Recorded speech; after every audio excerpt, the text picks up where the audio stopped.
నా పేరు తిరుపతి నుంచి విజయవాడ పశ్చిమ నియోజకవర్గం.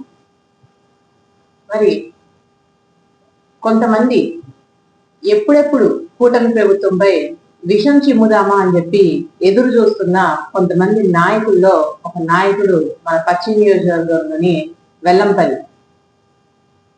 వెల్లంపల్లి గారు నిన్న కొన్ని దుష్ప్రచారం చేయడం విన్నాము. నిమజ్జనం వినాయకుడిని ముందుగా నేను కోరుకుంటుంది ఏంటంటే ఈ వైసీపీ వాళ్ళకి కొంచెం బుద్ధి జ్ఞానం ప్రసాదించమని చెప్పి నేను ముందుగా ఆ గణపతిని ప్రార్థిస్తున్నాను. ఎందుకంటే పశ్చిమ నియోజకవర్గంలో అంగరంగ వైభవంగా వినాయకుడి యొక్క పందిరిలో ఎన్నడూ జరగని విధంగా చక్కగా అన్ని కూడా నిమజ్జనం అయ్యి అంగరంగ వైభవంగా జరగడం జరిగింది. మరి దీన్ని ఓర్చుకోలేని వెల్లంపల్లి మరి ఈ విధంగా విషం కక్కడంపై మేము తీవ్రంగా ఖండిస్తున్నాం. పోలీసు వ్యవస్థపై మీరు చేస్తున్న ఆరోపణని మేము తీవ్రంగా ఖండిస్తున్నాం. మీరు గత వైసీపీ ప్రభుత్వంలో మీరు పోలీస్ వారిపై ఎంతటి ప్రెజర్ పెట్టారు, వారిని ఒక కార్యకర్తలాగా ఏ విధంగా వాడుకున్నారో ప్రజలందరూ కూడా చూశారు. మరి పశ్చిమ నియోజకవర్గంలోని ఎమ్మెల్యే గారి ఆఫీస్ నుండి ఏ పందిరికైనా సరే లేదు అనకుండా అన్నదానానికి ఎన్నో వేల క్వింటాలు ఈ రోజున ప్రతి ఒక్క పందిరికి వెళ్ళిన సంఘటన మనం చూసాం. అదేవిధంగా ఆ పందిరికి అయ్యే ఖర్చు కూడా ఎక్కడా లేదు అనకుండా మన ఎమ్మెల్యే సుజనా గారి నుంచి ప్రతి ఒక్కరికి కూడా మనం వెళ్ళడం చూసాం. ఎక్కడా కూడా ఎటువంటి ఆటంకాలు లేకుండా పోలీస్ వారందరూ కూడా వారి యొక్క డ్యూటీని సక్రమంగా నిర్వహించి ఈ 11 రోజు ఉత్సవాల్ని ఘనంగా జరుపుకునే విధంగా వారి యొక్క పాత్రని నేను నిజంగా అభినందిస్తున్నాం. అదేవిధంగా వెల్లంపల్లి గత ప్రభుత్వంలో మాజీ దేవాదాయ శాఖ మంత్రిగా చేసినప్పుడు మీ ఆధ్వర్యంలో ఎన్నో సంఘటనలు జరిగాయి. దానిలోని ముఖ్యంగా మన అమ్మవారి గుడి పైన 3 సింహాల దొంగ ఎవరో మనందరికీ తెలుసు. మరి ఎక్కడ డబ్బులు అక్కడ సర్దుకొని ఈ రోజున ఎక్కడ దొంగలు అక్కడ గప్చుప్ సాంబార్ గుడ్డి అని చెప్పి సర్దుకొని సైలెంట్ గా నాకు ఎందుకు లేని కూర్చున్నంత మాత్రాన అయిపోదు. ఖచ్చితంగా మీ అందరికీ రాబోయే రోజుల్లో తగిన గుణపాఠం చెప్తాము. దానికి ఎంతో సమయం లేదు. మీ భరతం కూడా పట్టబోతున్నాము వెల్లంపల్లి గారు అని చెప్పి కూడా సూటిగానే తెలియజేస్తున్నాను. అదేవిధంగా నిజంగానే మీకు ధర్మం పట్ల అంత చిత్తశుద్ధే ఉంటే మీకు మీ నాయకుడికి రేపు రాబోయే దసరా ఉత్సవాల్లో అమ్మవారి గుడిలో మాజీ సీఎం హోదాలో మీరు మీ నాయకుల యొక్క సతీమణితో కలిసి అమ్మవారికి వస్త్రాల్ని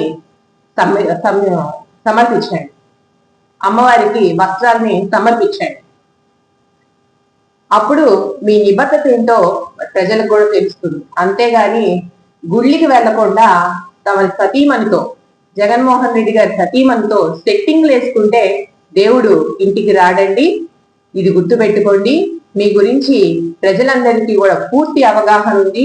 మీరు ఎన్ని మభ్య మాటలు చెప్పినా మభ్య పెట్టాలని ప్రజల్ని ప్రయత్నించినా కూడా ప్రజలందరూ కూడా పూర్తి అవగాహనతో ఉన్నారని కూడా తెలియజేస్తున్నారు. మరి విడుదల రజనీ గారు మరి పెద్ద ప్రెస్ మీట్ పెట్టే మరి ప్రభుత్వాన్ని ఏవో అడుగుతున్నారు. దానికి సమాధానం విడుదల రజనీ గారికి కూడా చెప్తున్నానండి. విడుదల రజనీ గారు, మీరు ప్రభుత్వంలో వచ్చిన తర్వాత 17 మెడికల్ కాలేజెస్ ని ఓపెన్ చేయాలని చెప్పి ఒక ప్రతిపాదనతో కేంద్రం దగ్గరికి వెళ్తే కేంద్రం మీకు చాలా క్లియర్ గా చెప్పడం జరిగింది. కొంతమంది నిపుణుల్ని ఆంధ్రప్రదేశ్ కి పంపించి దాని మీద ఒక బృందాన్ని పంపిస్తే ఆ బృందం కూడా జగన్మోహన్ రెడ్డి గారికి చాలా క్లియర్ కట్ గా చెప్పడం జరిగింది. ఇది అవ్వదు.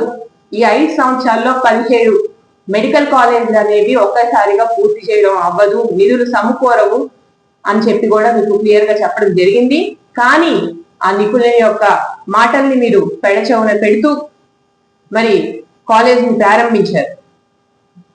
ప్రారంభించిన తర్వాత దాంట్లో చాలా ఒకటో రెండో ప్రారంభించి మెడికల్ ఫెసిలిటీస్ లేవు, స్టూడెంట్స్ కి కావాల్సిన సదుపాయాలు లేవు. ఎవరైతే మీరు ఓపెన్ చేసిన 1-2 మెడికల్ కాలేజెస్ లో కూడా ఎవరైతే ఫ్యాకల్టీగా ఉన్నారో డాక్టర్స్ గా, వాళ్ళనే స్టూడెంట్స్ కి ఫ్యాకల్టీగా మీరు చేసిన నిర్వాహకం ఏంటో అందరికి ప్రజలందరూ కూడా గమనించారు. అదేవిధంగా పనులు ప్రారంభిస్తేనే కాదండి జగన్మోహన్ రెడ్డి గారు, దానికి కావాల్సిన నిధుల్ని కూడా మనకు సమకూర్చారు. అంటే మన నిధుల్ని జోబిలో వేసుకోవడం తప్ప నిధుల్ని ఖర్చు పెట్టే మనస్తత్వం మంది కాదు. కాబట్టి మీరు చేసిన నిర్వాహాన్ని మేము ఇప్పుడు చెప్పాల్సి వస్తుంది. మీరు చేసిన ఘనత ఏంటంటే నాబార్డు అదేవిధంగా కేంద్ర ప్రభుత్వం నుంచి వచ్చిన నిధుల్ని మాత్రమే మీరు ఈ కాలేజీకి ఖర్చు పెట్టడం జరిగింది. ఏవైతే నిపుణులు చెప్పిన విధంగా 8,480 కోట్లు ఖర్చు అవుతుందని తెలియజేస్తాయి. నాబార్డ్ మరి కేంద్ర సంస్థ వాళ్ళు 2,125 కోట్లని ఇద్దరు కలిసి మరి ఖర్చు పెట్టడం జరిగింది. నాబార్డ్ మరి కేంద్ర సంస్థ, అదేవిధంగా రాష్ట్ర ప్రభుత్వం నుంచి ఒక చిన్న పైసా కూడా ఇవ్వని సంఘటన ఈ రోజు మనం బయటికి తీసాం. అదే రోజున రాష్ట్ర ప్రభుత్వం నుంచి కూడా నిధులు జారీ చేస్తుంటే ఇప్పటికే సగం పని పూర్తయ్యేది. మీరు చేసిన 25% పనిలో దాంట్లో కూడా 16% బిల్లులు ఇంకా పెండింగే ఉన్నాయి. బిల్లులు కట్టాలో అవి 16% ఇంకా పెండింగ్ లోనే ఉన్నాయి. దాని విలువ వచ్చి 674 కోట్లు ఇంకా అప్పులోనే ఉంది అని కూడా మీకు తెలియజేస్తాం. ప్రజల్ని మభ్యపెట్టినంత మాత్రాన నిజాలు దాగవు అని తెలుసుకోండి రజనీ గారు. అదేవిధంగా మంగళగిరి మనం కేంద్ర ప్రభుత్వం స్టార్ట్ చేసిన మంగళగిరిలో ఎయిమ్స్ హాస్పిటల్ ఏదైతే ఉందో దాన్ని 17 నెలల్లోనే 100 కొంత వేల మందికి కూడా సేవలు అందించడం జరుగుతుంది. ఇవన్నీ ప్రజలకు తెలియాలని చెప్పి ఈ రోజు తెలియపరుస్తున్నాను.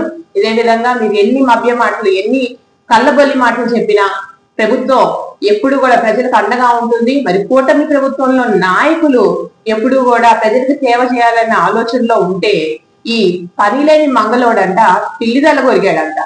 ఈ విధంగా కొంతమంది వైసీపీ నాయకులు ప్రభుత్వంలో ఉన్నప్పుడు అందరి కళలు గొరిగేసి మరి కూర్చున్నారు.